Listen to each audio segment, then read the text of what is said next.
Welcome to Rockin' Fig Surf Headquarters. I'm the Figster, and believe it or not, we've been in this location for 23 years.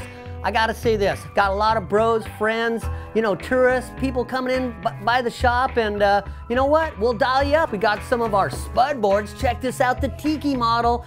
Something easy to catch waves on, something a little wilder, a little leopard skin. We kind of go a little wild in the colors here. A couple of our blackjack shapes, once again, kind of wide. Easy beginner boards if you want to get on something short. Again, back in the 80s, they used to ride a lot of these, but they're making a comeback. You too could be making the reform.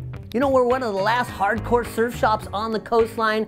Come on by, say hi to the Figster. I mean, I'll tell you what, we gotta be some of the friendliest guys in town and, stop by and hang out. And one thing too, if the shop's closed, I'm telling you what, the waves must be good. I could be out there. One last thing, surf's up, prices down.